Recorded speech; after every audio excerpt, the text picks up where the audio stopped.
NIC Asia ब्याङ्कको मैले KYC update गर्नु लागेको मैले भनेको थियो नि मेरो एकाउन्ट ब्लक गरिदिएको छ यिनीहरूले एनआइसी एसिया ब्याङ्कले। अब त्यहीबाट मेरो सेयरहरू छ कि नत्र यो ब्याङ्क त म कहिले नै बन्द गरिसकेको हुन्थेँ कि।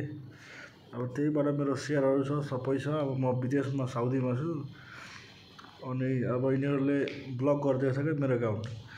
अनि मैले रिओपन गर्न खोजेको तर यिनीहरूले के माग्दो रहेछ के माग्दो रहेछ।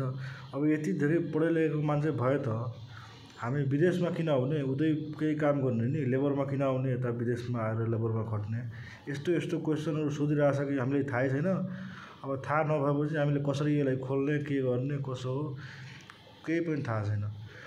अब के गरौँ साथी हो यो एनआइसी एसिया ब्याङ्कको नाटक त यस्तो छ कि के गरौँ यस्तो लाग्छ कि यो यस्तो ब्याङ्क मैले हेरेकै छैन कि।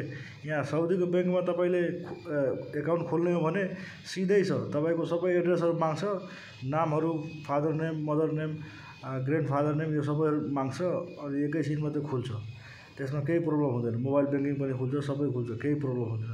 तर यो जुन नेपालको जुन यो ब्याङ्क छ नि चोर ब्याङ्क छ यसमा यस्तो चिजहरू माग्छ नि मान्छेलाई थाहै हुँदैन कि नेपाल ब्याङ्क भएर नेपाली भएर अनि देश नेपाल छ तर यसमा यस्तो क्वेसन सोधिदिन्छ कि मान्छेलाई थाहै छैन।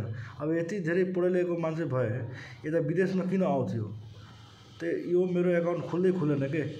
अब यसलाई खोल्दाखेरि के भन्छ अब हेर्नुहोस् तपाईँहरू मैले कति प्रयास गरेँ यसलाई खोल्नको लागि तर यो एनआइसी एसिया ब्याङ्क यस्तो घटिया ब्याङ्क छ नि के भनौँ यस्तो।